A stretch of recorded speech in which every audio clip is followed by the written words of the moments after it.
Sport Clips Haircuts Help a Hero program funds scholarships for U.S. veterans who are pursuing a college degree or vocational certification. Visit your nearest Sport Clips to learn more and donate now through November 11th. This is the best of Mike and Mike podcast. Subscribe now by going to the Listen tab in the ESPN app. The best of Mike and Mike. Here we are. We are back and better than ever. Mike and Mike, presented by Progressive Insurance. Our guests on the Shell Pennzoil Performance Line. It is 100 degrees in L.A.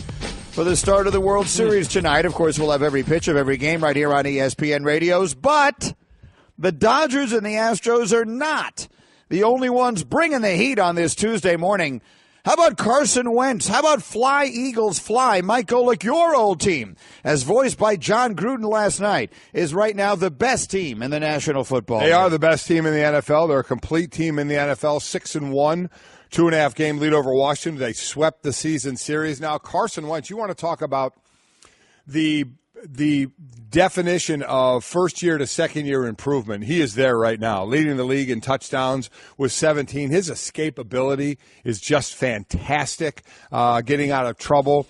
The defense plays well. I do worry about the secondary a little bit. The running game, they have a lot of attempts, but they're not a great yardage rushing team at times, but they do get the attempts. Actually, Carson Wentz led the team in rushing last night. But they got it all going on. Bad, and we'll talk about it, bad injury with Jason Peters. They're all everything left tackle. It looks like he's going to be done for the season. That certainly is going to hurt them. But they're playing very well right now. They are. They're the best team in the NFL, and the reason they're the most complete team right now in the NFL, and it shows. Right. If you're going to look for negatives, and there's no reason to be looking for them, but there are two. One of them is the goal is not to be the best team in the NFL after 7 weeks. Exactly right. We see that sort of come and go all the time. And the other is the team that winds up standing at the end is going to be the one that winds up standing at the end. So you lose a critical piece. Yep. That's obviously significant. But if you just watch them play and you watch that quarterback play, you say to yourself, my goodness, how good they are. And I'm sorry to do it. I'm sorry to the people in Cleveland to do it. But every time I watch him play, the only thought I have is, there's a team that traded out of the spot of drafting him. Could have had him. Absolutely right. The Cleveland Browns traded out and passed on Carson Wentz. Could have had that guy. Again, it's a crapshoot. We know that with quarterbacks in the first round, the odds of them hitting or not hitting. So it all goes on grade, all goes on what you feel. And in Cleveland, they had the kind of the new way of doing things, of loading up on draft picks, and that's the way they wanted to go. And, boy, they may be eating that one for a little while. Absolutely. And now the flip side of that is so much of it also has to do with the situation that a player finds himself in. Yes, exactly. If you were Carson Wentz, you couldn't have found yourself in a better situation with a quarterback-friendly system and a quarterback-friendly head coach, and you listen to the praise, the unanimous praise at this point around the league for Doug Peterson and the job they've done bringing Wentz along. A lot of those things go hand in hand. Who knows what he'd be now if he'd been drafted in Cleveland. I think, let's just say at this point, if he were in Cleveland, they probably still wouldn't be 6-1. I would feel pretty comfortable in saying that.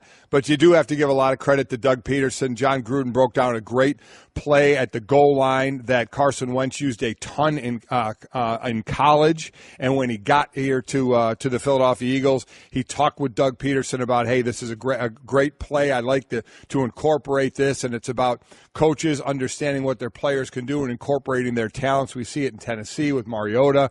You see it in other places as well, where you use the quarterback's talent from college in plays they're comfortable with, and you incorporate it into their game plan, and you can get some good results. There are also some of the intangibles.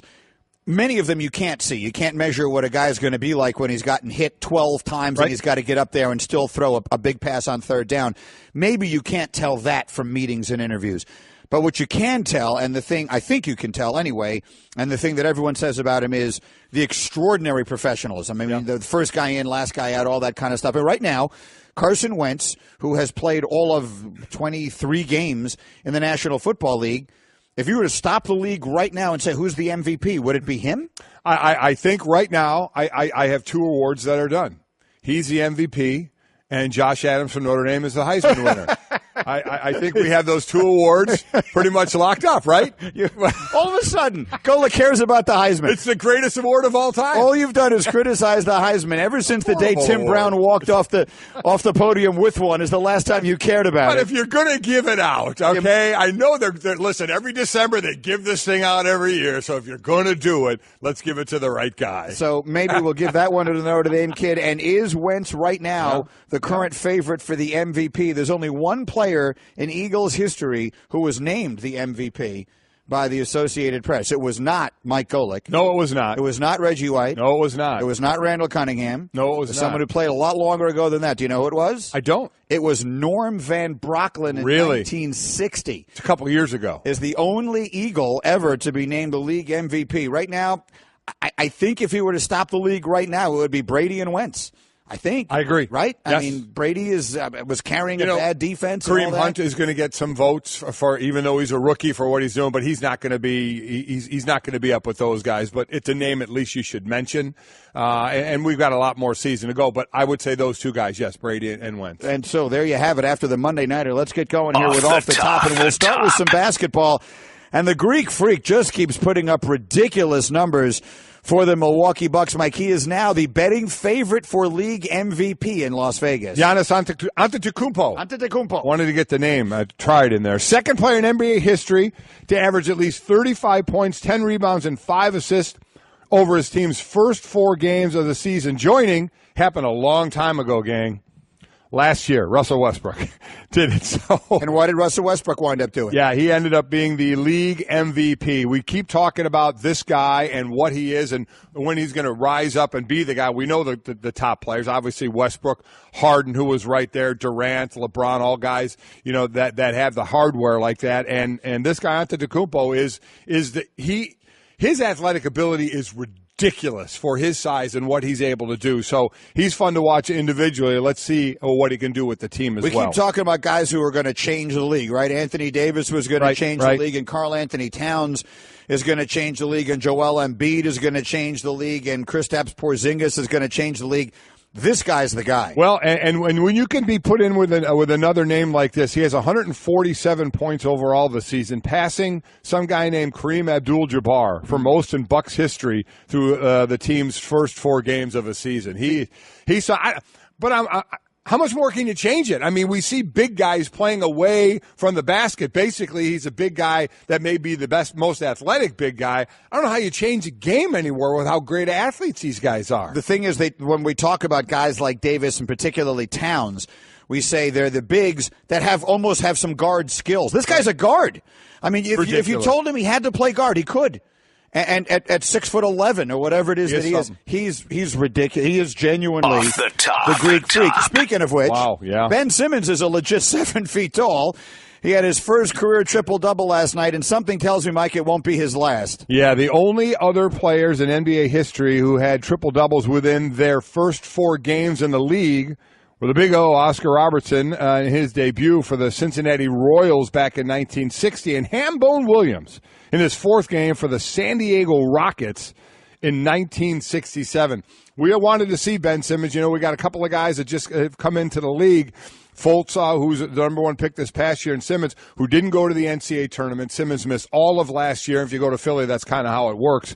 And he's come out of the gate strong. How about Joel Embiid, what he did? His teammate in just his 34th NBA game after signing a monster deal, scored 30 points in Philly's win. So you had a triple-double by one and 30 points by another. We've talked about the youth there, and if they can bring it together of how they could rise up in the league, I still think it's going to take a little bit of time, but boy, the future seems pretty bright there. Off the top. Meanwhile, the future for Eric Bledsoe is elsewhere, and the circumstances of this thing in Phoenix are crazy. Now, there's a lot of teams out there that would like Eric Bledsoe. He's a good player. He's not going to be on the Suns anymore, and the circumstances of his departure are really remarkable. They really are. So he's a guy, now let's put it in context a little bit. He's a guy before the season that wanted out. He wanted to be traded before the season started, so you kind of knew that about him. But then he posted a tweet that simply said, I don't want to be here. And basically, bear in mind, this is right after they fired their coach after 3 games. Right. And I think it's important to put that in context because everyone will immediately look at it and think that's the reason he tweeted it. Their GM, Ryan McDonough, said that he talked to Bledsoe and after the conversation didn't believe him in saying when Bledsoe said he didn't want to be here when he was referring to being at a hair salon with his girl and he didn't want to be there anymore.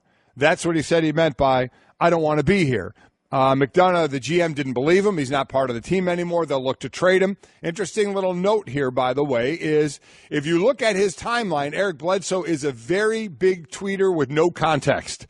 You'll see that in his timeline where you just see prayers or tired today or no context around some of his tweets. Right. Meaning something like, I don't want to be here. Isn't out of what he has done, what we've seen in his timeline. Now, that said, I don't believe him, and Ryan McDonough, the GM, doesn't believe him. But wouldn't it be interesting if that were true? And like my son said this morning on a show, First and Last, it's refreshing if he is lying. It's refreshing that he didn't use the "I got hacked" line, and he came up with something a little different. Yeah, and if he's telling the truth, wouldn't that be something? Then it doesn't mean that they shouldn't still trade him. Right. He did want to be traded, talked about wanting to be traded before the season started. So it doesn't seem he's very happy. We have reports that the Knicks are one of the teams interested Off the top, in him. Top. Okay, World Series begins tonight. As we mentioned, I got 1 million stats for you, but the most interesting one right off the bat is that it's 100 degrees in Los Angeles. Yes, it is. And Dallas Keuchel is going to be pitching with quite a large beard. I can't imagine the amount of perspiration that will be dripping from the Astros starter by the bottom of the first. Yeah, they're talking about the game time for this being 96 degrees. The warmest World Series game in that span was Game 1 in 2001 World Series, Arizona and the Yankees and Diamondbacks. It was 94 degrees at the start of that game. That's a dry heat, though. It's Arizona. It is a dry heat. There is definitely something to that, but it is hot. And 96 degrees is going to be hot. So we'll see. I would rather play in cold weather any day of the week. But you played football. But I played football. How about last year, though, between Chicago and Cleveland? You had some chilly nights. Don't look like you're going to get that here in the two places you're going to play in Houston and in L.A. So, and then as far as numbers, this is the first World Series matchup of 100-win teams since 1970. You go back to that one, Orioles and the Reds in 1970. Last time you had 200-win teams. That surprised me. I've seen that stat a little bit as we lead up to this. I would have thought it would have happened more recently than that, but it hasn't. And the one thing about the two things I guess you would have to consider with the temperature. One, does that impact the starters? Right? I mean, you got Kershaw and Keuchel. So here's a pitching matchup that you're dying to see. Does it speed up fatigue? Do they get into such a zone that it almost doesn't make any difference? I don't know. We'll see if that causes them to be shorter starts. And the other is, anyone who plays golf knows the hotter it is, the more the ball carries. That's exactly right. So do we see the ball carry a little bit in the ballpark tonight? Yeah, again, and we have a ton of numbers. The seventh inning for Clayton Kershaw in the postseason isn't very good. What's his ERA? 25. Yeah. I believe He's not kidding. It's literally that. It is literally 25. I'm not even making that up. Yeah. And the great note about the Astros, it's their second World Series. In the first one, they were swept by the White Sox in the 2005 World Series, which means they were in the National League. Yeah, and now they're the first team ever to represent both leagues in the World Series. The top, and then finally, the Eagles beating Washington last night to improve to a league best 6-1 this year. Let's make that off the top with us. Mike and Mike presented by Progressive Insurance. Pick from range of coverage options with the Name Your Price tool to find a price that works for you. The Eagles, who put some space between themselves and the entirety of the NFC East, and bear in mind they now own a season sweep of Washington. So they're not only in front of the Skins, they're very comfortably in front of them. Dallas, let's see what they are with Zeke Elliott. He's in, he's out, he's playing, he's not playing. I don't know how much you read into the fact that they destroyed a very bad San Francisco team this week. So let's forget about whether the Eagles are the best team in the league or not, because A, we don't know, and B, it doesn't really matter. But are they very much in the driver's seat in the NFC East, which is a good first step? They absolutely are. And show me another team that's in the driver's seat in an NFC division. I defy you to. You won't be able to do it. No, you won't be able to do it. They are in total control of their division. They're playing like as the best team in football right now. And you love the way Carson Wentz is spreading the ball around for the second time this year.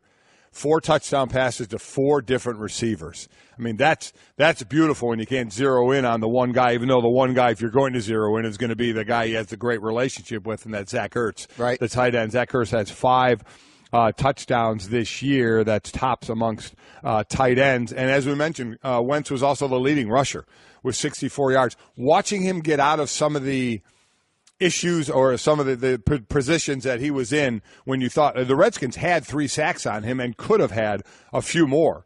But I know a couple of times they thought the whistle was going to blow. They thought they had him in their grasp, but he got out, and the whistle didn't blow. Play went on, and he made something happen, whether by running or by throwing. He is really resilient from that, and man, he just looks so comfortable and in command in that pocket. There were a couple of moments in last night's game that I actually thought of you. The touchdown that he throws where he kind of maneuvers himself around in the pocket a bunch of times and then lofts it in the right corner of the end zone. In the NFL, 10 years ago, I don't think that play is a touchdown. And the reason is because 10 years ago, he is getting annihilated on that play. And right now, if you watch a lot of games, and I saw it a couple of times last night, I feel like defenders are so conscious of how they're hitting the quarterback, where they're hitting the quarterback, that sometimes I feel, and look, this is, I think, the way the league wants it. The quarterback is taking advantage of that. He's less afraid. Now, again, the kid is obviously very tough. Yes, he is. But he's also not afraid to stand in there because he knows they can't hit him in the head. He knows they can't hit him in the knee.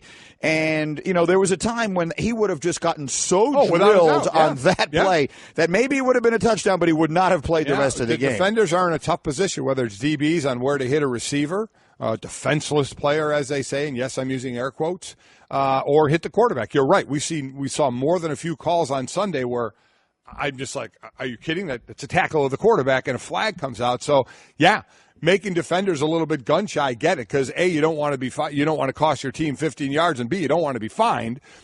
Because if you hit him in the head, it doesn't matter what the situation is, you're at fault if that were to happen. Bottom line is it's 17 touchdown passes in the first 7 games. So the most touchdown passes in the first 7 games in a first or second-year player in NFL history. The leader all time back in 1999, Kurt Warner with 21. 1984, Dan Marino with 20. 2000, Jeff Garcia with 19. And tied next in 2017 and 1957 are Carson Wentz and Johnny Unitas. Wow! With in their first or second year, 17 touchdowns in the first 7 games. So they got it going on right now. They really do. And again, both offensively and defensively, playing extremely well. Steve Young and Charles Woodson after the game, impressed. No question. I mean, they're playing. The Redskins didn't fall down. I mean, Kirk Cousins had a good game. I mean, they need some players, but they were pretty even in a lot of categories. We just talked about offensive defensively. There's no place the Eagles can't pack their bags and go and beat somebody anywhere. I think I would have to agree, and it all lies on Carson Wentz's shoulder. You talk about Pennsylvania, before. Man, he is directing and directing this show, man, and he's doing a great job. So, Philadelphia Eagles, they're the team. He is directing the show, sitting there with 17 touchdowns. Alex Smith has 15 touchdowns. Tom Brady has 15 touchdowns. So they do have it going on right now, but it's also a game of attrition. And you remember last year, Lane Johnson, their right tackle, he was lost for 10 games by suspension. And that it certainly changed for the Eagles because that O-line had been playing well. And it changed when he was out for those games. And last night, so this is the negative side of it. We can talk a lot of glowing positive things, and they had the 49ers coming to town this week. So quite honestly, it should be another win for them. They should keep rolling. But it's not about now. When you're 6-1, you take obviously each game one at a time, but you realize the goals that you're going for, that you're trying to achieve, and where you need to be at the end of the season. And it looks like that their Pro Bowl, All-Pro, all-everything left tackle Jason Peters won't be a part of it. He got rolled up on one of those plays where he's just pass blocking, and all the trash that happened behind him ends up right into his legs, and they have to immobilize his knee and cart him off the field. Brandon Scherff, the All-Pro, Pro Bowl right guard for the Washington Redskins, same thing happened to him. He was walking around on the sideline, but he didn't come back in, so we have to see about his injury as well. That's the O-lineman. That's what you fear the most, is because you have no idea what's coming. You're blocking, and all of a sudden somebody falls into the side of your legs or the back of your legs, and you're done. And that's what it looks like it's going to be for Jason Peters. Understand something. Two of the best left tackles in this game, both have been to 9 Pro Bowls, have been Jason Peters and Joe Thomas. And within a day apart, they're both done for the season. Joe Thomas, after 10,363 plays, tears his triceps. He's done for the year. And here's the difference.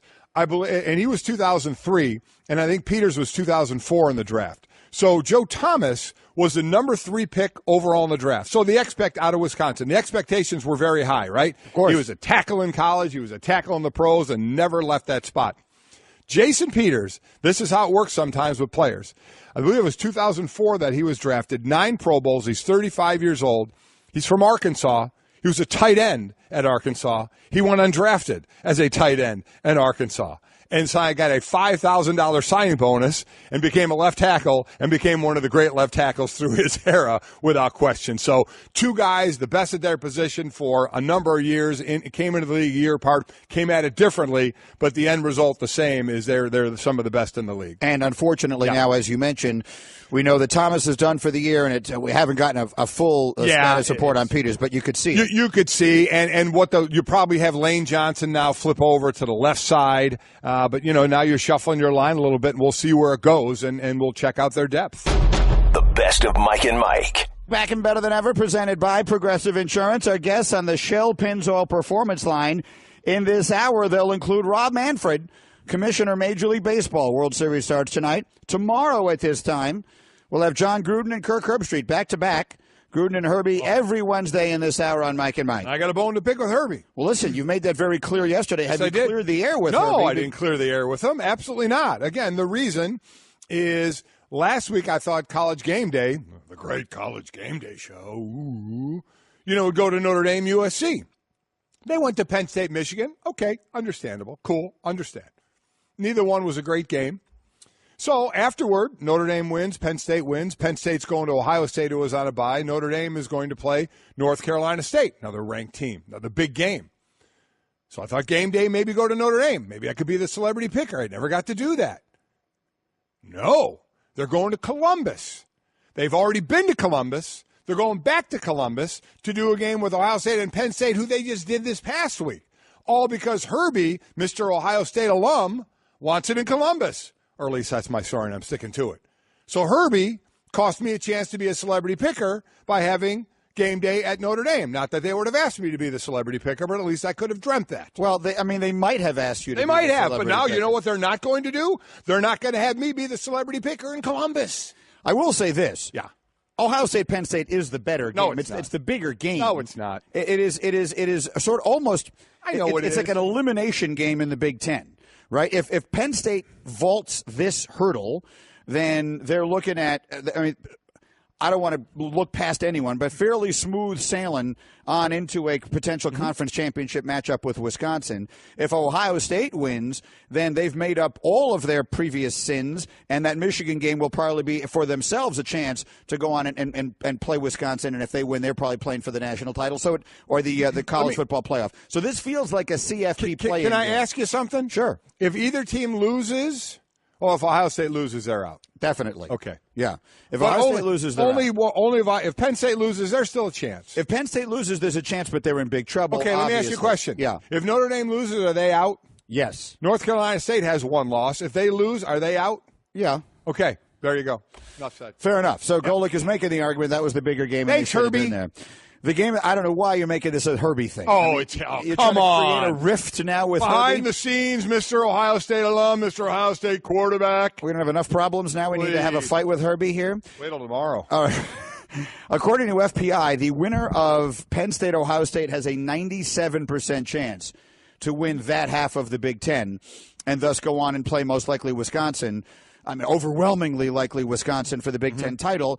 And the winner of that game, I don't want to say is a lock to be in the Final Four, but it's pretty close. Yeah. Pretty close. So this does feel a little bit like a playoff game. Here's what I don't have is a 97% chance to be the celebrity picker with College Game Day at Ohio State. You don't even have a 3% chance. No, I don't. So, which was left over on the other side. You understand why I'm a little upset. The last time it was at Notre Dame, who was the celebrity picker? Do you remember? No. Were you there? We were there. We went there. We were there. It was the year they went to the championship game. Here's the thing. I think it was the Stanford game. I think want to say one of the last contract we did. I think I had put in there if game day is ever at a Notre Dame game, we have to do the show go. There. Yeah, I was praying for that too. I thought maybe we went. Yeah, but who was the celebrity picker? I don't remember.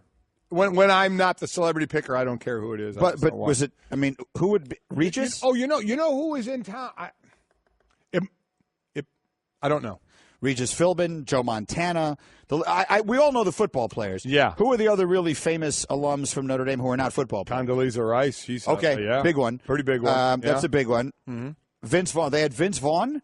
Vince Vaughn was the celebrity picker. Did he go to Notre Dame? I know he was in Rudy. No, he was in Rudy, and that's all that matters. I don't know if he was actually. Hey, are you laughing? What are you laughing at? I'm not laughing at anything, but I mean, you would think you could you were laughing. Someone. You were just laughing. Vince Vaughn was in the movie Rudy. Did he go to Notre Dame? No, he didn't. So you've got you have Condoleezza Rice, Regis Philbin, and a host of other people. But Vince Vaughn, who was in a fictitious account of a player. And you know what? Movie. All those other people you named, when they're there, the players, Vince Vaughn was on the sideline. It's all some of those guys talked about because he was there when Mike and Jake were. I get that. I love Vince Vaughn. Don't get me wrong. I'm a huge Vince Vaughn fan. I myself would rather hang out with Vince Vaughn than Regis or Condoleezza Rice, with no disrespect meant to either of them. But that said, you'd think you get someone who went to Notre Dame. So does every single celebrity picker, did they go to that school? No. Probably not. No. So all of a sudden you got to pick on Notre Dame. It just felt a little Herbie. Now you both of you dumping on Notre Dame, really tad not askew. All right, let's move on from this. Let me play a Louis Riddick on Carson Wentz, and then we'll get back to where we were a moment ago. The Eagles with a terrific win last night. Wentz right now playing as well as any quarterback in the NFL. And I did throw the question out there: which is going to wind up being the better top of the draft quarterbacks? Jameis and Mariota 3 years ago, Wentz and Goff 2 years ago. It's a pretty interesting little question. Boy, that is a good question, yeah.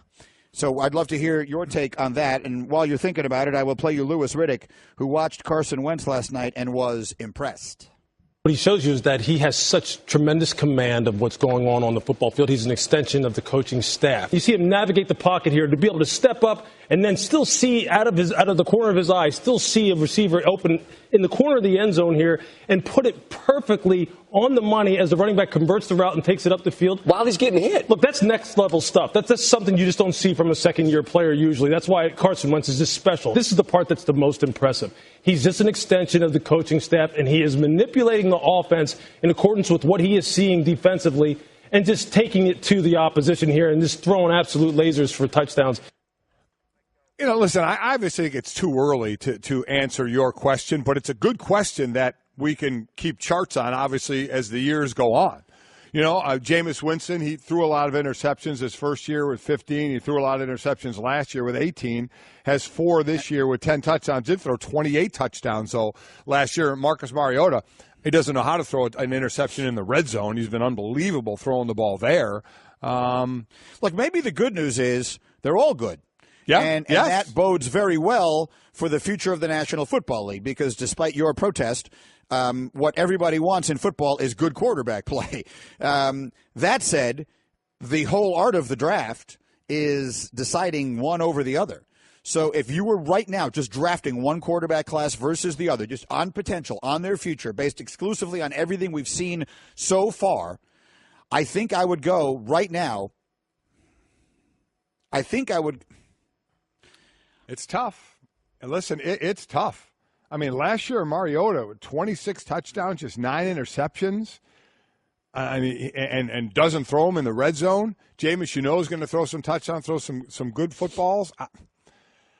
Man, that's a tough one. I was about to say I would go with Jameis and Mariota, but I'm kind of pausing. I'm hesitating a little bit because the things we're seeing from Goff are really eye-opening. I mean, you know what they are? They're unexpected. Right. Coming off of last year, so maybe you thought he would start to play better, but he's gone beyond what we thought we might get out of him after seeing last year or what happened last year. So jury's out. Listen, this isn't a question to answer now because it is because it's Too Far Tuesday. There's nothing better than answering questions. Good point. That's a good too point. far on good a Tuesday. Point. So I think right now I will stick with, if I had to pick one class versus the other, I would take the first one. I would take Winston and Mariota. But the other, the newer guys are coming on just strong. To be different, I'll go with this class. of Wentz and Goff. Mike and Mike presented by Progressive Insurance. Progressive celebrating 5 years and more than 500 cars donated to vets. To learn more, visit keystoprogress.com. Okay, we told you 2 guys said they were sorry. Not 100% sure in my case that either one of them had to. I was kind of kidding about T.Y. Hilton because I understood why he needed to say what he said, even though what he said was obviously right about how incredibly bad Indy's offensive line was on Sunday. The other one was from Deshaun Kaiser. Now, this is one where I deferred to you. Mm-hmm. You played in the league. You would have a much better understanding. This is where sometimes a lot of people who sit in my chair, which is to say those of us who didn't play these sports but cover them now, we get offended by well, you never played so you don't know stuff.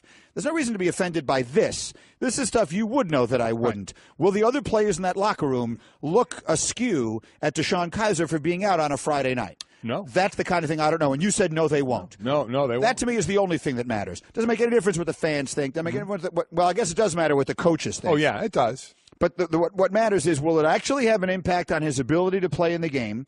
And he said that he was in the facility all day Friday and was there when he was expected to be Saturday. So and it wasn't until fairly late in the day Saturday they were expected to be there. So to be out at a bar past midnight on a Friday night is no harm, no foul. No, it's exactly right. Players go out. Again, I said the big night a lot of players go out is Thursday night. We would go out a little bit right after practice, hang out, have a few drinks, and then sometimes then guys would go from there. Other guys, some would go home, some would go out, but guys would go out Friday night as well, all depending on your circumstance, when you have to be in Saturday, what you're doing. And there was video of him. He was there. I don't even think he had a drink in his hand. Whether he was drinking, I'm not going to sit there. But nothing terrible happened. No, it wasn't a video like, oh my God, look at that. He was sitting there with a hat on in a bar, at like 1:30 in the morning. So, no, the teammates aren't going to look, askew at that, not at all. But as I said, it's from the optic side of it. It's something that he's going to have to decide. Okay, this is a bad team. I've been benched twice now. It's happened before the second benching, but I've now been benched twice. I've been benched once before this. Things haven't been going well. Do I want to be in a position where there's a camera phone everywhere going to take pictures of me? Do I, even though I have every right to be out at this time, do I want to put myself and my team through that? So here's what Kaiser said, and this is from Mary Kay Cabot of the Cleveland Plain Dealer. Quote, I've learned that this is a distraction. We're sitting here and talking about this, and teammates are coming up to me and asking me about this. There's so many cameras around here, it's going to be made a pretty big deal. And with that, it's on me to make sure from here on out I'm not a distraction and I'm an asset to the team and not a guy who's pulling away from the ultimate goal. Hugh Jackson said it wouldn't ultimately determine whether he'll start this week in London against the Vikings and that the decision will come on Wednesday. Kaiser has already been benched 3 times this year. Here's what I'll say. Kaiser is playing terribly. Yes, he is. He's on a terrible team. Yes, he is. And I don't know what their plan is. I don't know what they were thinking. Why they didn't keep a veteran quarterback is mystifying to me. I mean, some things are second guesses, and some things everyone should have seen coming. You have a quarterback room of 3 guys whose combined age isn't 70 years old. Yeah. So if you're going to give the ball to Kaiser and say, okay, let's give this kid 1 year to see if he's going to be our quarterback, and if not, there's a bunch of guys who might take this year, why wouldn't you have one of the seemingly endless array of 30-something-year-old quarterbacks who hang around just to mentor young kids? You had one in Josh McCown. You had one in McCown. Now, McCown wanted to go somewhere that he could play. There was a story, actually, the guys on the broadcast this week said that McCown was offered a coaching job, a quarterback coaching job with the Browns to stick around and play that role for Kaiser this year, but he wanted to continue playing, and so he went to the Jets, and where he's actually playing well. But, I mean, a guy like Mark Sanchez, who they're keeping in Chicago only to tutor Mitchell Trubisky because he's been there and done that and been through the ropes and knows how you prepare and how you study and all the things that a guy who's been a quarterback in the league for years knows and others don't. So the fact that they didn't keep that guy, whoever that guy is, that's a mistake that everyone should have seen coming. I agree. You have 3 quarterbacks there who all need to learn, whether it's playing or whether it's in practice from a veteran or any situation like that, and they have none there. I completely agree with you on that. But what this does for Kaiser, as I said, the optics of it look bad. Did you think he needed to apologize again? That's another one where sometimes you say what you feel like you've been pressured into saying. You're reading. He didn't really apologize. He kind of said, I don't want to be the story. I don't want to be the distraction. I know I can't do that to the team. So it was kind of a de facto apology, not like T.Y. Hilton where he said, I went and found these guys and told them I'm sorry. I think this was just a rookie who realized, every move you make can be noted and can be videoed and can be out there. And while it's your right to go out, he probably has to be a little more careful, especially when you're not on a good team. Because those that sit there and say should be studying his playbook or watching, just stop. I mean, to think that anybody works their job 24/7 is a ridiculous notion. You put in your time and you put in your extra time, and then the guys go out. He's not the first nor the last guy that's going to be out late on a Friday night. But when you're a bad team and you're performing bad, that's what's going to happen. You're going to be asked a question. Why are you out that late? Do you think it had something to do with your performance? What does that say about your commitment to your teammates? You're going to get asked all those questions that I said about that what happened with T.Y. Hilton and the offensive line once that stuff goes public. And that's where the word distraction comes into play when you're answering things like that. When you need to really obviously try to improve as a football team, you got to answer that garbage. Oh, by the way, Joe Thomas tweeted 11 minutes ago a picture of himself obviously prepped for surgery. You can see that he's in a hospital room and he's got a hair thing on. Right. And you can see he's about to get surgery, and he just tweeted, "Let's do this," with a big smile on his face. That guy, A, has the best attitude of any person I've ever met. Does he have a great personality? He may be the toughest person in the world. Well, he's got If I was about to undergo shoulder, whatever it is, surgery. This is tricep surgery, yeah. I mean, I would be, I think I'd be like cowering in the corner. What's the anesthetic going to be like? He's like, "Hey, let's do this. Come on. I'm having surgery." He looks like he's about to go on a ride at Disney World. He's about to have surgery. It's going to be interesting, too, if he wants to come back, play. You're talking about him who came in a year before, Jason Peters, who's 35, got hurt last night in Philadelphia. Major surgery for Joe that's going to keep him out the rest of the year. We haven't heard yet the injury of Jason Peters, but I'm just going to tell you it didn't look good, and I would not expect him back this season, and what he's going to have to go through for guys that are both 9-time Pro Bowlers, guys who have been great for this league, and what their future holds. By the way, Will Kane, who I'm guessing is listening because he just tweeted, but didn't at us, tweeted 2016 NFL draft quarterback class greater than, and he put 5 greater than signs, 2015 NFL draft quarterback class, and it's not close. So he's making the argument for Goff and Wentz over Jameis and Mariota. I could have added us on that. Yeah, you could have added us. Thanks, Will. Appreciate it. You're only, on the show all the time. Never mind, though. I don't mind that take, but not even close. I wouldn't say either way. If you want to choose Mariota and Winston over these two younger guys, I would say that's fine, but I wouldn't use not even close in any case on either side of this one. I do think it's pretty close. Well, I guess it's occurring to me now that Will Kane is a Cowboys fan. Dak Prescott is in that class. Dak Prescott was drafted in 2016 also. So if you're going to include him, then obviously no, we're not better. including him. But that's we're not not doing what we're that. talking about. No, it's not what we're talking about. So let's. I mean, if we didn't even really set it up as a question, but if you're going to make it a question, who's got the bigger upside, Jameis and Mariota or Goff and 1 and 2 versus 1 and 2? Yeah, is where we're looking. If you're going to throw Dak in, obviously it's going to skew the whole thing in one direction. We're Mike and Mike. We're brought to you by Upside. Now save big on travel. Get a big gift card with every trip you buy. You love Upside.com. That's Upside.com. This Eric Bledsoe business.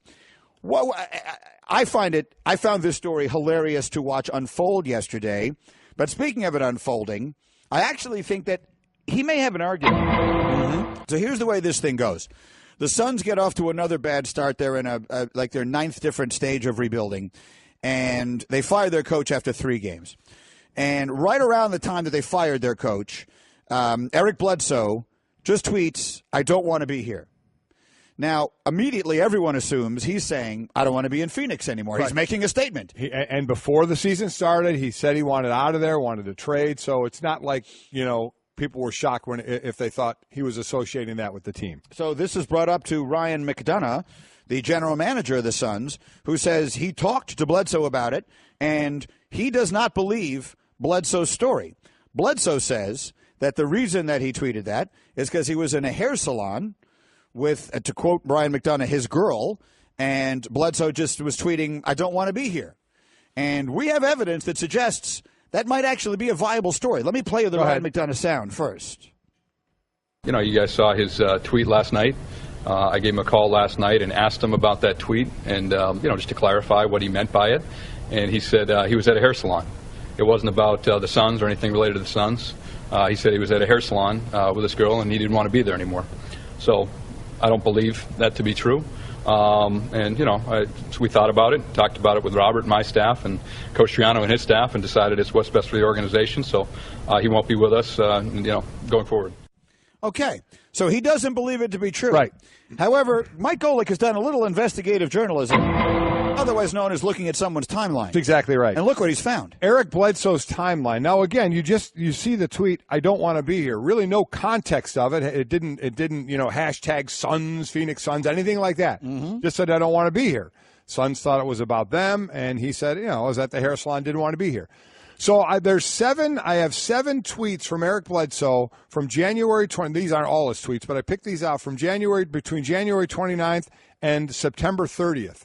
These are, with no context at all, these are the 7 different tweets. Patience. I need it with prayer hands. This one hurt.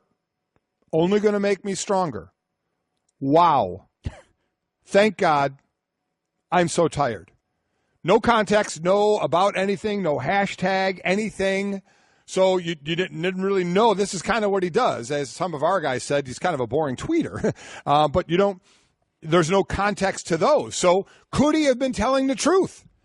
Do you believe that he was actually in a hair salon? We all been there. Listen, I've been been sitting there. You're reading the magazine. I'm not going to lie.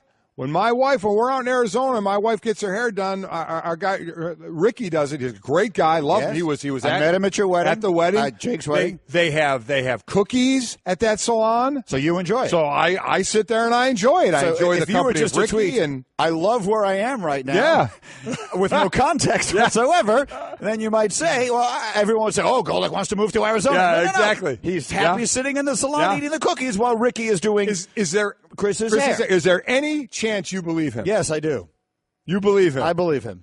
There are so many. All those tweets. I believe no context. I actually do. Call me ridiculous. I believe him. Again, he did say before the season he wanted out. This was right before the coach got fired. And yet, this is future Nick Eric Bledsoe tweeting, I don't want to be here. And listen, I've sat there. When Stacey's in there, more often with Stacey, it's shopping. She's trying on clothes, and I'm sitting, and, you're in that little chair. There's never a really comfortable place to sit. You're reading a magazine like it's an old magazine. The corner has been torn out because someone left it there and took their little subscription address off of it. Yeah. It's not a great experience. I don't want to be there either when it's happening. I could see it happening, but now Bledsoe, so he's not part of the Suns. He's not traded. So he gets to sit around and make money, which is the dream of all of us. And do yet, nothing and make money. What winds up happening is they've just made it harder for themselves to trade him because everyone knows they have to. Yep. Well done, guys. Home isn't just a place. It's a feeling that you're safe to enjoy the things that matter most. ADT lets you take that feeling with you. Whether you're at home, your business, or online, we help keep you safe. With security systems, home automation, alarms, and surveillance. So you can feel at home wherever you are. Go to ADT.com to get that feeling for less than $1 a day. ADT. Home. Safe home. Hey everyone, Mike Golic here. Support for the Mike and Mike podcast comes from our friends at Rocket Mortgage by Quicken Loans. Chances are you're confident when it comes to your work, your hobbies, your life. Rocket Mortgage gives you that same level of confidence when it comes to buying a home or refinancing your existing home loan. Rocket Mortgage is simple, allowing you to fully understand all the details and be confident you're getting the right mortgage for you. To get started, go to rocketmortgage.com/Mikes. Equal housing lender, licensed in all 50 states, NMLS, consumeraccess.org number 3030. He is on his way out west where the Dodgers and Astros will play Game 1 of the World Series tonight. It's expected to be close to 100 degrees in L.A.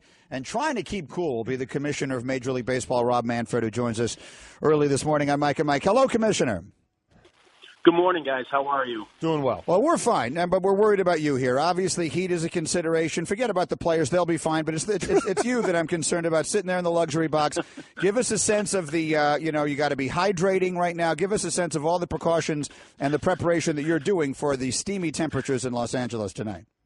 You don't need to spend a lot of time worrying about my well-being. I'll be fine. It is amazing, though, the idea that we're going to play a World Series game at these temperatures, sort of unprecedented, but it will be interesting tonight. Please tell me, though, I know you commissioners love to be in your coat and ties and look nice, and you really do, but there are really nice polos out there that you could get for this type of heat. Is there any thought process to that tonight? I think you will see me in a suit and tie tonight. It is the World Series, and there's certain things that just go along with the job. All right. You get change of clothes, though. You're going to need that. You probably need like 2 or 3 different shirts during the course of the game. That's exactly right. Certainly some serious notes about this game, not just the play, but one of the cities involved in Houston and some players from Puerto Rico as well. We know the devastation that has gone on in both areas. So what does baseball have planned as far as those situations are concerned? Well, we've been very active with respect to hurricane relief in both locations. In Houston, Jim Crane and the Astros donated $4 million.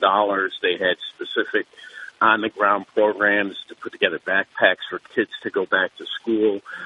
Just a phenomenal effort in the community. Major League Baseball gave $1 million in Houston, another $1 million in Puerto Rico. In addition, baseball and a number of individual clubs have arranged planes and brought pallets of food and supplies into Puerto Rico. Carlos Beltran set up a foundation with $1 million of his own money, tremendous generosity.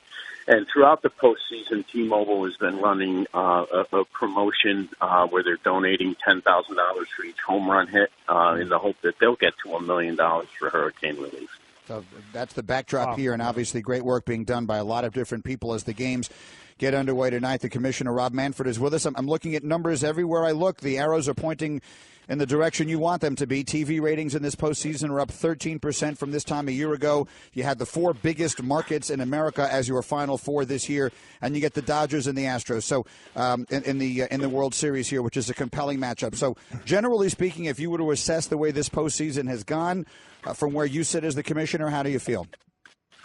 Well, we feel great about our postseason. Obviously, we had a tremendous finish last year with the Cubs winning the World Series, and it was hard to figure out how we were going to follow on with that. But we were very fortunate. We had some great teams. I mean, the Cleveland story was an unbelievable story leading into the playoffs. It was great to get the Yankees back in the playoffs, and we couldn't be happier with the way that the postseason's performed on TV. Let me just say quickly, the last year did not end that well as my Cleveland Indians lost. I don't care about the 108 years and all that, so cry me a river. I wanted my Indians to win. That said, I'm sorry, I just had to say that. So looking back on the season, as we look at some of the big picture things, you've talked about, pace of play on this show and many other shows as well. The average 9-inning game in the majors went up 4.5 minutes. And I know it's not so much the time. We've talked about that, but the pace the game is moving at. Where are you with that as far as being satisfied, unsatisfied, and where it may go in the future? Well, we're not satisfied with where we are in terms of what went on in the regular season. I am pleased that we've had very constructive dialogue with the MLBPA. That dialogue's ongoing. I really do expect that we'll have a set of rule changes for next year that will be helpful for us. Number of topics that I've talked to you guys about in the past, sort of on the table. Exactly what ends up in the agreement, I'm not in a position to predict right now, but I do think we will have some change that will be helpful on that topic. Was limitation on pitching changes part of that conversation? I mean, I remember we had that conversation with you one time on the show, and now I can't recall if that's something that was legitimately on the table. Is that part of the discussion? That's one that is not part of the discussion. No. I think the way I would summarize the topics that are out there are really dead time topics. We're talking about things where it does not affect the way the game is played on the field. Obviously pitching changes could have a competitive impact, and we think we have enough that can be accomplished on the dead time front that we don't need to go there right now. I would be curious to know, just conceptually, there's such a difference in the aura and the feel and clearly the significance of postseason games versus regular season games. Would there ever be a set of circumstances where you could see different rules in the postseason? I made the comment a couple of different times during these playoffs that the drama that is connected with these playoff games makes every part of every one of these pitching changes so exciting and dramatic, and the strategy of it is so fascinating that might not have the same feel over the course of 162. Could you ever foresee a circumstance where you had a different set of rules in the postseason versus the regular season?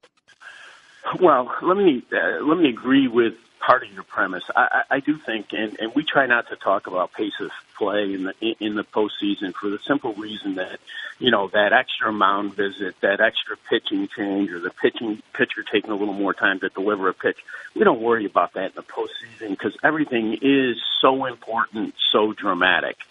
Having said that, while we see the postseason differently, I think it's important from an integrity perspective, and I think it will always be the case that we'll play the postseason under the same rules that play the regular season. I would completely agree with that. I wouldn't touch the postseason. I think it's fantastic. I completely agree with you there. Again, the regular season, you had record home runs, record strikeouts. Seems to be the all-or-nothing league from that sense. What are your thoughts on that? Well, I think it's a product of, people adopting particular strategies that they think are effective to win. It's a product of the way the game's being taught to young people. I suspect over time you will see the game adjust and we'll move back in the direction of the type of play that we've seen historically. There's always smart people figuring out new ways to win, and one of the great things about baseball is the game seems to have an endless capacity to self-adjust. Mike and Mike, Rob Manfred is with us on his way to Los Angeles. Dodgers, Astros, Game 1 World Series tonight. Remember, every pitch is here on ESPN Radio and on the ESPN app. Our coverage tonight starts at 7 Eastern. Another topic that came up under the most unfortunate of circumstances was the issue of protective netting in the sport. And we know I've seen a couple of other teams, or a couple of teams have announced since the season ended they're going to go with more of that after the incident where the little girl got hit. From the perspective of the Office of Major League Baseball, where do you stand right now on protective netting? Well, we are working with the clubs. I said after what was a horrible incident in Yankee Stadium that, we would redouble our efforts. We're working with the clubs individually. As you noted, a number of them have announced already additional netting, and we think that's a great thing. We're working with a number of other clubs to encourage them to move in that direction, and I think you'll see a lot of change on that topic before opening day next year. That's something, because I never know, with obviously with league, with unions and all that, some things involves both. A situation like this, how can you just get involved and make the determination? Does it have to be each individual owner? There are a lot of questions coming out about that when that happened, about different teams wanting to do that. What would be a process? Right. Well, we have some guidelines out there for the clubs right now. We issued new guidelines shortly after I became commissioner. I've been reluctant to mandate netting just for the simple reason that each stadium is very different, and it's hard to come up with a single rule that fits for everybody. But I think that it's certainly something that we will talk about again during this offseason in terms of making sure we moved forward on this issue adequately. But it is something that I could order. I like. All right, I like that. You know what? Too. It's good to have that in your hip pocket that you could order that. I like any that. phrase in which the last sentence is, it is something I could order. Yeah. Well, you find yourself to be more persuasive on the topic if you, in fact, have that in your back pocket. I would agree with that. It's a good thing. All right, we appreciate your time this morning. The last question, we ask all our guests this, is who's going to win the World Series? How many games? Yeah. Oh, I'm not in the prediction business generally, but I'll do it. So I'm going to stay away from it. There's no win in that predicting business for me. So I hope we have 7 games is my deepest hope. That's what I was going to say. The big win is the 7th game of the World Series. Commissioner, enjoy it. Travel safe today. And keep cool tonight. It's going to be hot out there. Thanks very much, as always. Thank you. All right. Thanks, guys. Bye-bye. The best of Mike and Mike. How many places are there left now that you read a magazine? I was just thinking about this the other day. Mike and Mike were presented by Progressive Insurance, our guests on the Shell Pennzoil Performance Line. There are some great pleasures in life that generations going forward will just never know. In my opinion, a cup of coffee and a newspaper in the morning, which was a staple of life, not just in this country, but I think pretty much everywhere in the world for hundreds of years, is basically over. I mean, I sit in that coffee shop on weekend mornings now, and you look around. Everyone used to have a newspaper, and now basically no one has. Oh, no, newspaper. I read the stories off the phone now. Or the iPad. I mean, just about everybody does. Yeah. And even magazines, like I loved magazines all through my life. I got tons of them, everything from Sports Illustrated to Rolling Stone to, any number of different things.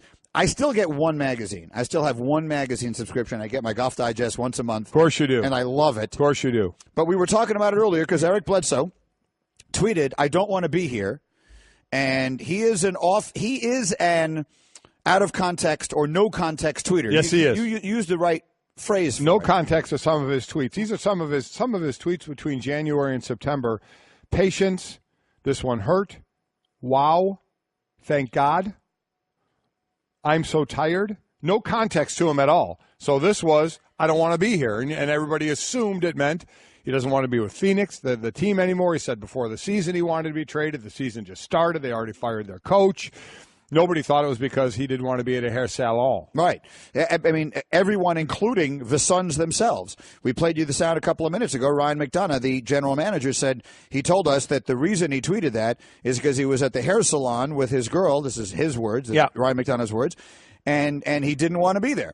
And Ryan McDonough said flat out, we didn't believe him. So he's gone now. He won't be with us anymore, which means that trading him just got a little bit harder. Yes, it did. Because everyone now knows that you have to trade him, whereas previously you just probably wanted to trade him. So I think that's a terrible job by them. And more significantly, I believe him. I believe, based on his history of out-of-context tweets, that's what tweets. Exactly, of zero-context tweets, that's what he was tweeting. And I don't think it's worth just throwing him off the team as a result of it. Again, he has a number, as I read, of no-context tweets. So it's very interesting if that's what he meant. I don't know if I'm giving him the benefit of the doubt if he knew it might cause this because it's right around before the coach got fired. I'm not giving him that much of the benefit of the doubt about that. So you go to the salon with your wife. How long does it take? How long does it take? It can now. So I sometimes don't stay there the entire time. I have because it can take a while. It's a great little breakfast place or lunch place that I can go to in between. But I'll sit there. Ricky's a good friend of ours who does her hair. You met him at Jake's wedding, so he's fun to talk to and hang out with. They have cookies and other goodies there at the salon. They do have some magazines. There are places. I've read magazines there. There are 3 other places I read magazines. Okay, let me hear. Dentist. Right. There's still magazines available. Right. Doctor's office. Got it. And where I get my oil change. They have an incredible array of magazines. So I read. Are they current? Pretty current, yes. Yeah. So I read them there. Frequently at the doctor's office, there's like a Reader's Digest from like 2013. Yeah. That's the worst. The dentist is pretty good. They have newspaper and magazines. The doctor's office just has old magazines. But I'll say the place I got my oil change, newspaper and a bunch of great magazines. So that's where I go. That's where I still. And we're talking about free magazines, not like at the airport or you got to buy magazines. Right. Just where there are magazines available for you to read. They still sell tons and tons of magazines at the airport. Well, I get those because when we've taken trips together, I get my rag magazines. So there's another place that you read magazines. Yeah, but I buy them. I'm just talking about where you go and they're available to you to read without me having to purchase them. Okay, fair enough. Like a salon. Let's then go back to Monday Night Football last night. I'm not sure exactly how we got waylaid from that. I take the responsibility for that. You should. With Carson Wentz playing as well as he is playing and the Eagles looking as good as they are looking, we had a hashtag Too Far Tuesday this morning saying someone's going to get their dream of an all-Pennsylvania Super Bowl. I would ask you the following question. Which of the 2 teams that play in Pennsylvania, in your opinion, are more likely to make the Super Bowl this year? Boy, that's a really good question. That is a really good question. I would probably lean toward Philadelphia. I'm trying to think of the biggest competition they would have. Could come from the Cowboys in their own division. Do we think Minnesota can offer that up? The Saints? The Rams? The Seahawks? Does Seattle put it together and look better than they've looked, more consistent than they've looked? I mean, they scored a lot of points this week against the Giants, most of it coming late. They're down 17 or 10-3 in that game for a bit. Yeah. Or 7-3 or whatever it was. 7-3. But, no, I think Philly, because I still Me too, because I think that the top of the AFC is much stronger than the top of the New England, NFC. right off the bat, New England and Kansas City, even though Pittsburgh beat Kansas City already, I still think at the end, and that's where all that matters at the end, is still really, really good competition. And I think Houston is going to be a very tough out for anybody. And I think don't count out Oakland yet and see what they are. The Bills, but between Buffalo and Miami, who knows what those teams are? Are you buying a little bit of Tennessee? Are you buying a little bit of Saxonville? With Jacksonville, and I mean, if they get when their quarterback plays well, and again, it tends to happen against really bad teams. They got the running game, they've got a good defense.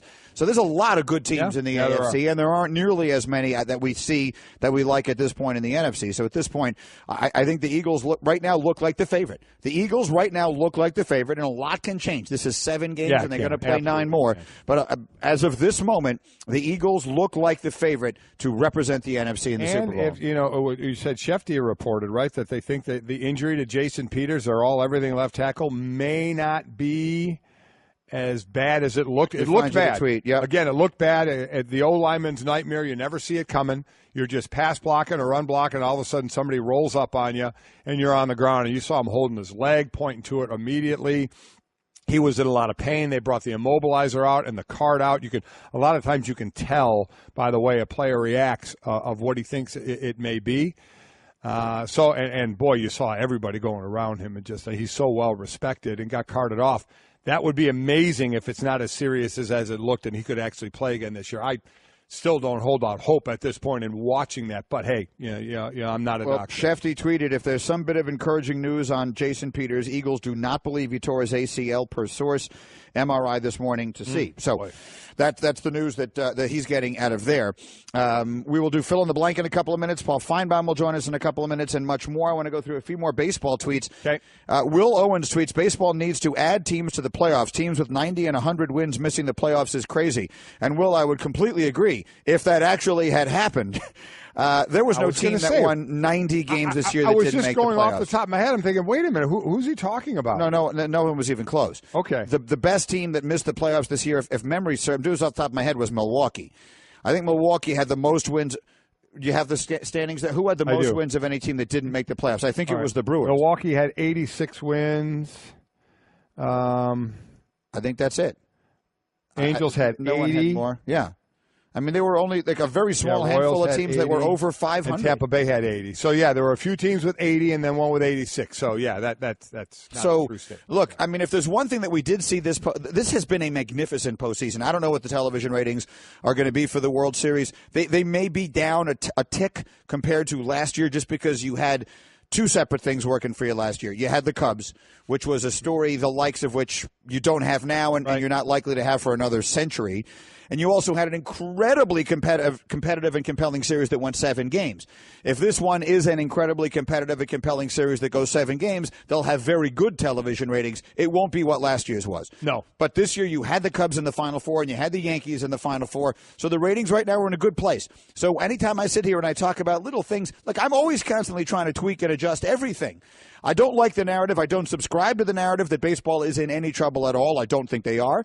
But you can always make anything better. You can, but I'm not always in favor of tweaking things when I see a couple of years of something because a lot of it evens out and goes the other way. If there's one thing I think baseball needs to be most concerned about going forward, everyone has like their things that keeps them awake at night. The one thing they have to be the most concerned about going forward is the amount of dead time in a sport as our society becomes decreasingly willing to sit through anything. Yeah. I mean, anything. We can't watch a football game anymore. I know. The red zone has ruined football for us. It is more difficult to watch the standalone games on Thursdays, Sundays, and Mondays because we're so accustomed to the second it goes to a commercial. Those of us who watch Red Zone, which at this point I feel like is everyone I know, you're just accustomed to, we're going to give me, here's someone's on the 20, and here's an interception, and here's a kick just got blocked. I'm with you, but we're talking about the only game without a clock trying to clock some things. No, but that is its beauty. No, that should not change. You can't take the baseball out of baseball anymore. But you're trying to anymore. clock some things. If their biggest thing is the time in between plays, You want to speed that up, so you're trying to clock something. That's not the part of not having a clock that is the beauty of baseball. The beauty of baseball not having a clock is that time is never going to run out. You got to get 27 You're missing my point. I'm saying in a game where there's no clock for anything, you are trying to clock something. Right. Which is a change for that sport. Right. And they're trying to do it with the pitches, correct. with the play, with the pitch clock. Again, I was in the Dunkin' Donuts Stadium here in a minor league, and they got a clock running. Right. So and sometimes they adhere to it. Sometimes they don't. Right. But I think everyone, if you were to have a little bit more of that and enforce staying in the batter's box and all that kind of stuff a little more than they used to, I think everyone will get used to that really fast. All the players who are complaining about that would get used to it. Players do adapt really fast. So I don't think that would be the end of the world. And then I do believe that the seemingly never-ending flow of relief pitchers is a small problem for baseball. Because while it is incredibly compelling in the postseason, remarkable to watch the Yankees bringing all these guys out of the pen and these other teams that do, Kansas City won a World Series 2 years ago by doing that. On a Tuesday night in August, it's kind of tough to sit through. I agree. It just is. I know. I agree with that. But to tell that manager that, is trying to win That's why you got to change for this. Listen. Oh, yeah, I know we're not. Rules. Yeah. That's why I am totally in favor of changing all of the. You know this. I was yelling and screaming about this just last week. Stop incentivizing losing. We talked to Adam Silver last week about this and the changes they're making in the interest of trying to eliminate tanking. There was just an article I was reading this morning. Someone remind me who was talking about it. It was an executive who was saying that in Golden State, they tanked to get Klay Thompson, who's now an executive somewhere else. I forget where it was. And he openly acknowledged that they made moves. They sat Steph Curry for the rest of a season, and they made a trade for a guy they knew wouldn't play for them the rest of the year. It turned out to be Andrew Bogut, who wound up being a contributor for them as time went forward. But they did it in order to solidify their draft position because they needed to be in the top 7 because they had a top 7 protected draft pick or something like that. The point of the story is that they're acknowledging that they were purposely losing. That's the first thing I would change. If you made me the president of the world and I could change everything in sports, the first thing I would change is I would make every rule change I could that meant that losing would never be better than winning. Yeah. There would never be a circumstance in which losing is better than winning. You have less of that in baseball than anywhere else. Yeah, that's a non-issue in baseball. And basketball, I believe they think they tried, but I don't think they accomplished it at all by giving the same percentage of the first, second, and third pick. I actually think it works in reverse, in my opinion, as far as tanking. But, they're let's see if they come up with something even better down the road. We'll have to wait and see. And then Christopher tweets, Major League Baseball's pace of play is much improved, but rules and pace need to be kept up in postseason with national stage. Again, that's one I actually disagree with. Completely disagree with that. Some might say this is when your sport is on its biggest stage. You want it to be at its best. I think it is. I think that the gripping drama of all of those decisions, which have always been the beauty of the sport, are magnificent with everything in the world riding on every one of them. And for a lot of casual fans may feel tedious over the course of 162 games. I get that, but I just think of the players and the team in that game 37, which could be the one that gets them over the hump, quite honestly, when you get to 162. But, again, we'll see. I understand they want to improve the rate of play, so I don't know the answer to it. Little changes. It's not going to be big changes. It's going to be little changes. That could be one. I could easily see that being one down the road is pitchers in the same inning. How many allow? Limit a number of within an inning pitching changes. Because what you want to do is you want to make a change that's subtle that no one maybe really notices, Right. No, if you just changed that and you didn't tell the world you had changed it. Didn't tell anybody. I mean, people would notice because the hardcore fans of the team would be like, get him out of there. Yeah, Why they are you would. Why are you not? And then you would. But we're not talking about hardcore fans here. Right. Mike and Mike presented by Progressive Insurance, our guests on the Shell Pennzoil Performance Line. So you have no problem with 2.5 minutes left in a blowout game with Jordan Bell of the Warriors off a defensive play. He actually blocks a shot and he runs out in transition. 2.5 minutes last night. Throwing the ball up off the backboard and slam dunking it Absolutely in a blowout game. Pro game, man. Deal with it. After it was over, Steve Kerr apologized to Rick Carlisle. And he had no need to apologize. And by the way, Carlisle wanted nothing to do with it. Walked right by him. Get over it. You just got blown out tough. Who cares if he slammed? That's what you're worrying about? That's what always amazes me. You got blown out by 20 25, or it was 25. I don't know what the final score ended up. But you're losing by 25 with 2 minutes to go. And that's what you're going to complain about? That's going to be an issue? That's what you're going to be salty about? That you don't want to, hear? A, I wouldn't apologize, but B, acting salty like you're not going to hear the apology. Seriously? That's the least. You get a chance to dunk. Wait a minute. Are we entertaining fans or not? We are supposed to entertain fans? You think? What's more entertaining? A layup, dribbling it out, and not scoring at all because you're up 25, or an off-the-backboard slam? Well, what do? We want to entertain them or not? It's a great chance to entertain them. Who's it hurting? It's hurting. Let me tell you who it's hurting. Nobody. Get over it.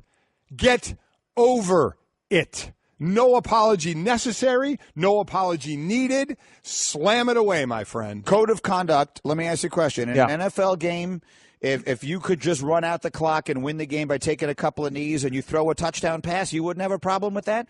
Let's say a team gets a first down. They're winning by whatever it is, and they get a first down now, and they could just take 3 knees and the clock is going to run out and they're going to win. Way different than a slam. For a guy that makes a defensive play who plays 7 minutes a game, he has the ball tapped to him in an open lane to the basket. What should he have done? Not scored, just laid it in. If you want to compare a 25-point game with 2 minutes to go and a team throwing a bomb to a dunk off the glass, I'm going to disagree with you and say there's no comparison to one play like that as opposed to a bomb in a football game, to a long pass in a football game. That's probably fair. As I'm watching the highlight more and more, I just saw this on Twitter last night. I wasn't watching the game when it happened. It was very late last night. But I'm seeing the expression on Kevin Durant's face. Yeah. And Durant, again, the teammate of the guy doing the dunking, and Jordan Bell. I think if I'm reading Durant's expression right, I think he's saying, man, he shouldn't have done that. Like that was not cool. Like baseball has a bunch of they're typing up he's impressed. I don't think so. You think Kevin Durant is impressed by a guy throwing the ball to himself off the backboard? You think it's the first time he's ever seen that? I don't know. He's so impressed. I don't think Jordan Bell was doing it to impress Kevin Durant. No, that's what I'm saying. I don't think going up he's doing it because he could. He was doing it because he had the open lane to do it. Yeah. I thought we were entertaining. Are we not entertaining? Are you not entertained? I was entertained. Okay, I was entertained. I would much rather see that than a layup or dribble it back out, and not score. So if this is what we're going to complain about, seriously, you got more issues. You're getting blown out by 25. Worry more about that than, did you see what he did with 2 minutes ago? Wah. Let's hear from you. If you'd like to let us know, at us on this one. I'd like to hear if anyone had a problem with it. Mike and Mike, let's fill in the blank quickly here, Golic. It's brought to you by Mahindra Tractors and Utility Vehicles. Mahindra USA, the world's #1 selling tractor. Fill in the blank. Here we go. Dwayne Wade opting for a bench role in Cleveland right now is blank. Selfless? Would you do that? Does he feel he can be better for the team or he can score more points? Because he's averaging, 5 points now as a starter, and if he's coming off the bench, he thinks leading that and playing more, maybe he could, if he plays or would lead that, would be able to score more points. Do we think it was completely for the betterment of the team? The word I was going to use was inevitable. It just sort of felt like that was where this thing is going to wind up anyway, so why not do it now and get comfortable in the role? Here's what I'll be curious about. When we get to late April and May and June, I don't care who's playing at the beginning of the game. Will Dwayne Wade be playing at the end? Right, exactly. Will he be on the floor when they're in the last few possessions of close games? I forget even the last 6 minutes of close games. Is he on the floor? Well, with the group they have? We got to see the season, that's how what it plays I mean. out. But I don't know. That's the interesting one. I'm with you, yeah. Whether he started the game or not. Because that's where I think he'll want to be on the floor. I don't think – I think coming off the bench, while I get the status of it, I think that if he's on the floor – late in these close games, that will be a very interesting thing. Next, of the following teams, Cowboys, Falcons, Raiders, and Jets, the most surprising 3-win team in the NFL is blank. The Jets. If you'd have told me 7 games in, they'd have 3 wins already, and I didn't think they'd go 0-16. I thought maybe they'd win 3 games for the year, 2, 3, 4 games for the year, but 3 games at this point, I would say that would be the most surprising. I'm pretty surprised the Falcons only have 3 wins. Now, if you've watched them play, you realize they could easily have only had 1. Yep. But I'll agree with you. Did I think the Jets would win 3 games the whole year? Maybe not. But if you had said before the season started, one of these teams is going to have 3 wins at this moment in the year, I think I would have disputed Atlanta more than I would have disputed any of the others. Next, the team outside of Alabama that you would bet an amount of money that mattered to you on to make the college football playoff is blank. It's a great question before the Ohio State-Penn State matchup. Mm-hmm. Outside of Alabama. I may still lean to Clemson. There's even though could the ACC be left out? I don't think they lose again. I think they win the ACC championship. Then it's a matter of how many one-loss teams are there that they're battling against for that as a conference champ. And then throw Notre Dame in there, not in a conference, but could finish up 11-1. And then you start comparing schedules, and Notre Dame's schedule is very difficult. But if you tell me to give you a team, I'd probably say Clemson. Me too. I think they're the best of the ones that haven't gotten that have one loss, and I think that they will wind up getting in. Next, Eric Bledsoe's explanation for his, quote, "I don't want to be here" tweet was awesome. Listen, if he was telling the truth, then what a great one. And if he was lying, at least he didn't say I was hacked. At least he came. If he was lying, boy, what a great one to come up with. What a great one. Did you mean you didn't want to be with us? No, I was at a salon, and I didn't want to be there anymore. Candidly, my answer to that question, or my filling in the blank, would be honest. I believe it's true. I do believe it's true. He has ample opportunity to say he doesn't want to be in Phoenix anywhere, anytime, any place. He didn't need to do it cryptically like that. Yeah. I believe he was at the salon reading some old magazine. They probably had a magazine sitting there from like 2014. It's got the little part where someone's address was originally on it, ripped off in that little corner. Someone's already done the crossword puzzle in it. It's brutal sitting there with that magazine. And he just, you know what? I don't want to be here. I don't want to be here. Just decided to tweet that. And he is a no-context tweeter. They threw him off the team as a result of it. So he'll don't play for us anymore, and you'll still get your paycheck. They're done with that. 2nd and 16. Wentz is back again. Wentz looking, still looking. He is going deep down the far side, and it is caught. And into the touchdown goes Mac Hollins, got loose on the far side, and Wentz threw it 64 yards. WIP, the play-by-play, the Philadelphia Eagles continue to fly. Eagles fly 34-24 at home over Washington last night. They sweep that season series. Carson Wentz throws 4 touchdowns. He has a league-best 17 on the year, so he's an MVP candidate, and the Eagles are 6-1. NBA performance of the night, Giannis Antetokounmpo, 32 points, 14 rebounds, 6 assists for the Greek Freak as Milwaukee beat the Hornets 103-94. And, of course, Astros and Dodgers play Game 1 of the World Series tonight. We had the Commissioner of Baseball on about an hour ago. Keuchel and Kershaw, the pitching matchup. Coverage starts 7 Eastern on ESPN Radio and the ESPN app. SportsCenter with Mike and Mike, brought to you by Discover. If you're a Discover credit card member, there's an important action you can take right now. You can activate Discover's free Social Security alerts online. They're going to alert you if your Social Security number is found on any one of thousands of risky websites. Learn more at discover.com/free alerts. Limitations do apply. Every tweet that has been handed to me by Travis over there agrees with you on the Jordan Bell dunk.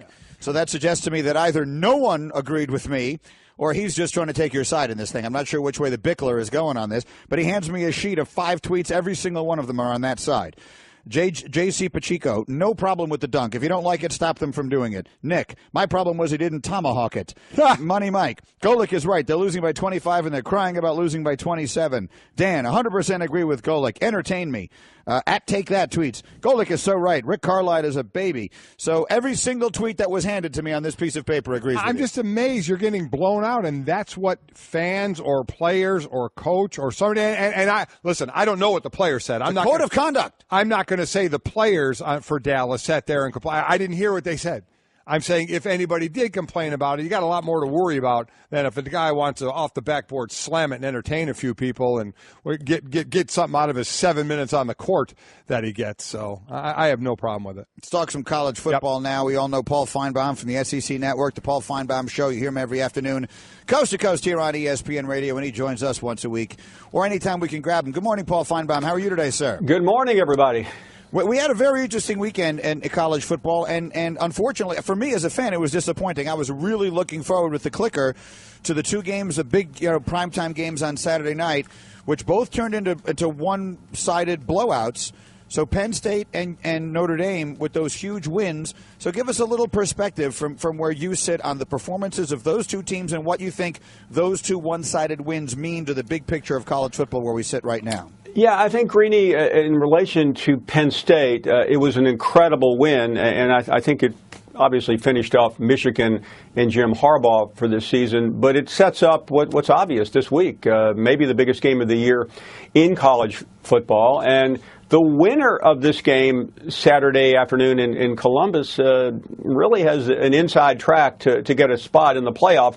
Now, I know Penn State fans are going to say, what if we lose? Well, I think it is bad news if Penn State loses, as well as everything has gone. Conversely, I think if Penn State wins and Barkley has a really big game, he can really put a grip or his arms around the Heisman Trophy. I think he has been that dominant and that impressive. Or Josh Adams from Notre Dame. I'm starting to jump on his bandwagon, Paul. He's been having a monster year. The Notre Dame beats USC. Let me ask it in this way. People think I'm just going to ask about Notre Dame all the time. I'm not talking about Notre Dame. Yeah, because you're forced to have to say they're for real, aren't you? Go ahead, just admit it. Can I ask for what? I know everyone wants to be on camera, but could I indulge you guys to? Because I feel like I owe Golic a man-to-man conversation, but I need to go off camera here for about 10 seconds, if you could oblige. Okay. Yeah, we'll vamp. I'll be right back. This is pretty good. I'm very curious like to this see what it is he does. I am as well. Leave the shot up. I mean, let's see. I'll do the play-by-play for radio. Well, he's going off. He's obviously going to get something. Yes, I want he to is. see the prop. Let's see him when he returns. Oh! Paul Finebaum is wearing a Notre Dame helmet. Yes. For those of you listening on ESPN That's what I'm Radio. talking about. Go ahead. Listen, regale us with stories of Notre Dame. You know, when you're wrong, okay? And, you know, I try to be true, and it's pretty obvious I could not have been more wrong about Brian Kelly and Notre Dame. So I feel like in deference to one of my favorite Notre Dame families, the Golics, I've gotten to know you, I've gotten to know your son, I've heard from your mom, which isn't a pleasant experience sometimes when you're being attacked by her. I just feel like I'm all in. I know the Notre Dame family doesn't want any part of me, but I'm here to offer whatever condolences to myself, and I'm asking for absolution. Is that possible? Yes, it is. Paul, we love you. Deep down, we really do love you. And along the lines of Notre Dame and Ohio State and Clemson and Oklahoma and any other one-loss team you want to put in there, which one-loss team do you think has the best shot going forward? Well, I heard what you said a minute ago. I think Clemson is really in good shape. I mean, if they run the table, I'm not sure how they can be denied. But I will say this, Mike, the most interesting scenario I do think is what happens if Georgia loses an epic game to Alabama in the SEC championship game and Notre Dame runs through, which I think will be difficult but possible. Then do you choose Notre Dame over Georgia, which may have played a better schedule overall, except one thing about Georgia, and it's really difficult to make sense wearing a football helmet for the first time in my life, winning, they would have a win at Auburn and obviously a very quality loss to Alabama at the end. Paul, while I'm asking this question, if you want to take the helmet off, you can take the helmet off. I don't know how to take it off, so I'm leaving it on. Let me throw another team in there, and they would have to beat my Notre Dame team to ask this question. A team that's sitting at number 14 right now that in 2 weeks could be in a lot different position. North Carolina State. They play Notre Dame this week and Clemson next week. If they were to win those two games, or I guess let me ask you this: do you think they're capable of that? And then we put them right in this conversation? Yeah, no, I think you have to because they lost early. They lost in the first game of the year. Right. It's not a great loss unless South Carolina gets on a roll and starts knocking teams off, and they will play Florida and they will have Clemson, which would be interesting. But I think they would have a big hill to climb, and it also would depend on who they get in the ACC championship game. Mike and Mike, Paul Finebaum is with us again. For those of you listening on radio, you're missing a treat here. He's wearing a Notre Dame helmet. He's got the grill in the front. I mean, everything about it is just. Go, I don't know how you wear this thing for 4 hours. I'm already nauseous after 3 minutes. We should have gotten them. Remember the old face masks that the punters would wear that had the one bar across the front? I think somehow I think that would have worked out well. But this is a delight. Let me ask you this. Everyone keeps talking about what if Georgia loses a close game to Alabama in the SEC championship game, and I get why everyone would ask that. Right. What if Alabama loses a close game to Georgia in the SEC championship? They've been in all three of these things. Now, they don't have the kind of great win on their schedule that everyone get excited about, but they have the pedigree. If they lost a close game, would they get left out of this thing? I don't think so, although, listen, I know where the conversation is going, and suddenly, Greeny, that win against Florida State is garbage. That was the biggest preseason game we've ever had, a 1-3 matchup, but that's what happens. People forget. I like to look at it, what was that team like on the day you played them in Florida? The best of Mike and Mike. Okay, I got news here as Louis Riddick joins us in our studio, our front office insider extraordinaire, and so much more. Hello, Louis. Hey, how you doing? Good to see you as always. We'll talk plenty about the Eagles and their performance, but I'm very intrigued by the Martavis Bryant situation. Yeah. And he just gave an interview within the last half hour. She's been posting quotes to our Josina Anderson. Mm-hmm. So have you seen this yet? No. I'm just seeing it for the first time. Let me read these to you guys. All right. This is Martavis Bryant, who... Again, just quickly on the background, he was suspended for an entire year for repeated violations of the marijuana policy. He was a fourth-round pick, so he's making $615,000 this year. And he is a decreasingly significant part of their offense. Mm-hmm. They have this new kid they really like, Juju Smith-Schuster, who's really good and talented. And obviously they have Antonio Brown and they have Le'Veon Bell. Yep. So Martavis is making it clear he wants out of there. So these are direct quotes, Martavis Bryant to Josina Anderson. Quote, if they don't try to include me more and continue to do the same thing, I want out, period. I just want to be happy. I would like for it to be here, but if not, then oh well, just got to move on.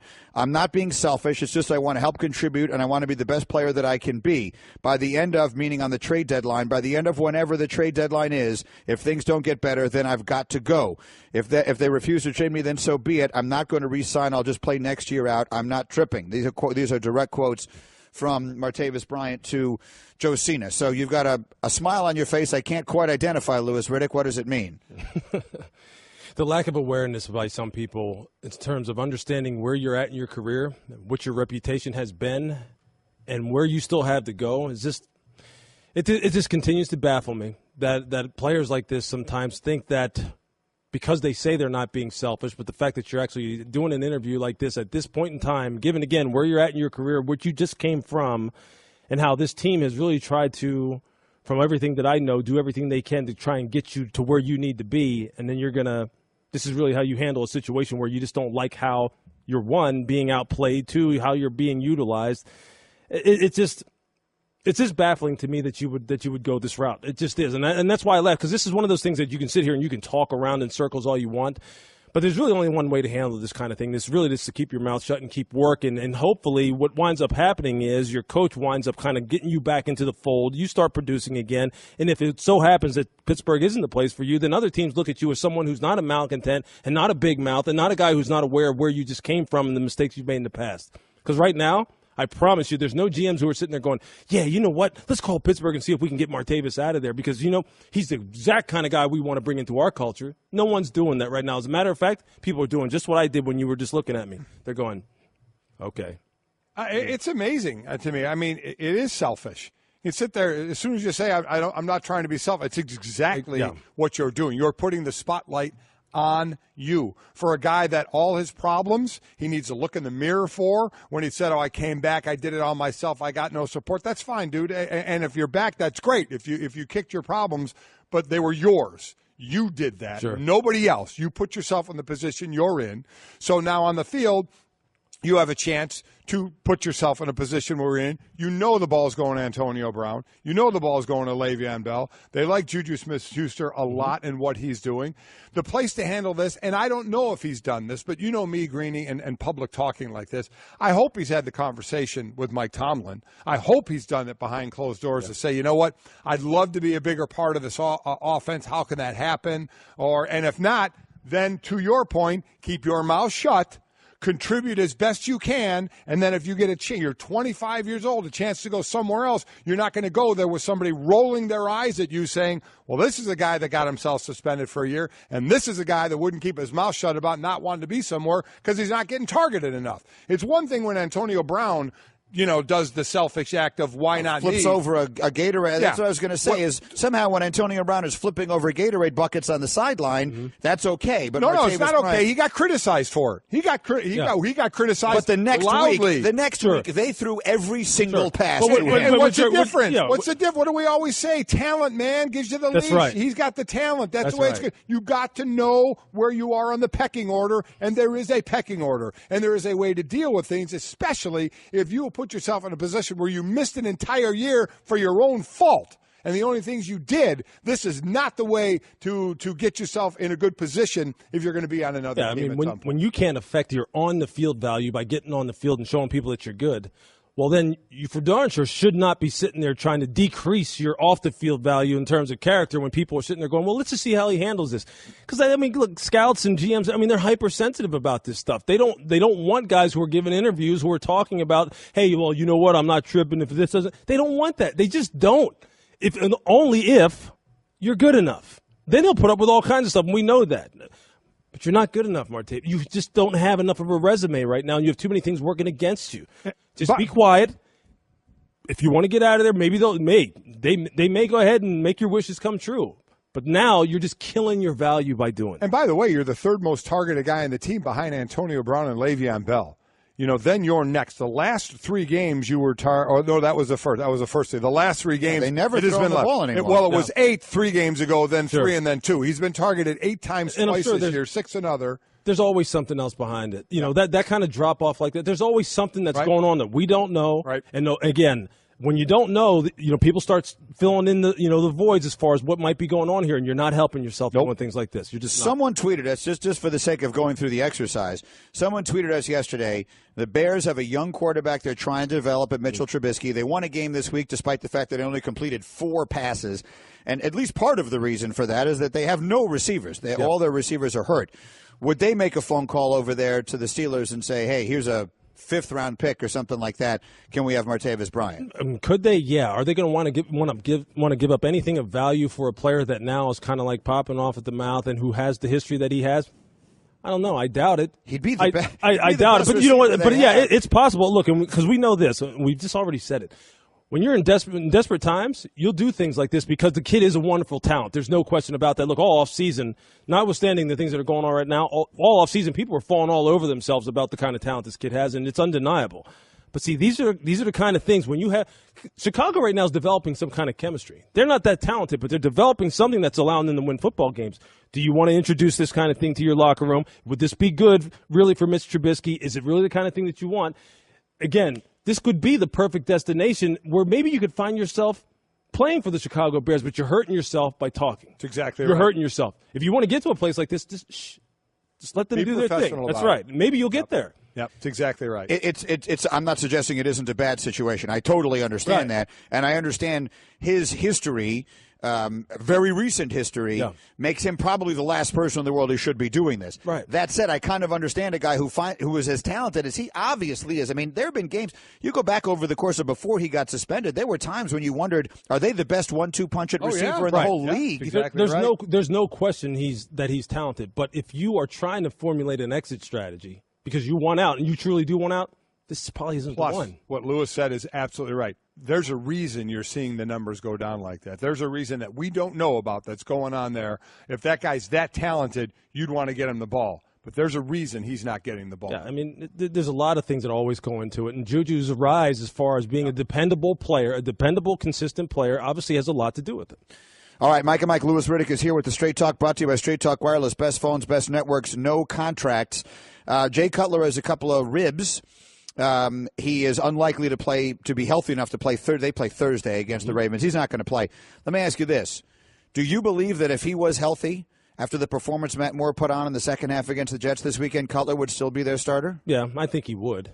Because I think once you give a guy the money that you give him to bring him off the street, when you already knew that you had Matt Moore there in the first place, something led you to believe that Matt Moore wasn't good enough. That's why you brought him there. So you're not going to pull the plug like that. Look, coaches have egos. Coaches don't want to be wrong. Coaches don't want to be called out on Mike and Mike for saying, hey, look, well, now you made a coaching change and you already had that guy in-house. Why did you sign Cutler in the first place? They don't want to face that kind of stuff.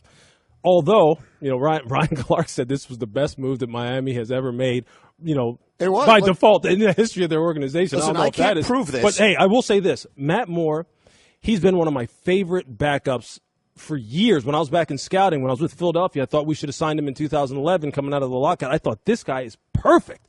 He may not be able to sustain it if you started him for 16 games, kind of Ryan Fitzpatrick-like, although he's not the turnover machine that Fitzpatrick is. But he's perfect in that role. And that's why when you see him get a chance like this and he performs, it's not shocking. So what does he have to do? Say he gets 3 starts. What in your mind does he have to do where Cutler's back, he's healthy, and Adam Gase says, there are guys? You know what? The number one thing, Golic, is always this for backups. Don't lose it. Don't turn it over. Now let's work from there. Let's just start from where you're not losing games for us by turning the ball over, putting us in bad play calls, bad situations, making bad audibles, and just get the ball to the playmakers. I know it sounds simple, but I'm telling you, that's what backups are asked to do when they get in the game. Don't lose it. You don't have to win it. Just don't lose it. Now, if you can win it, that's gravy for us. That's what he has to do. The one thing I'll say is if he continues to play the way he played this past weekend, they're going to have a tough time taking him off the field for Cutler. No question. They've had one of the worst. I mean, they had won 3 games, but they had one of the worst offenses in the league. Many a backup come in during a game, do well, and then all of a sudden they get a number of games, and it doesn't work out that way. There's a reason there's a backup. So let's see. Here's the thing. We don't have to guess. This is going to play out. He's going to get a few opportunities to see where it goes. Yeah, and if not, then Jay Cutler will come back and continue cutlering the Dolphins right out of the playoff race.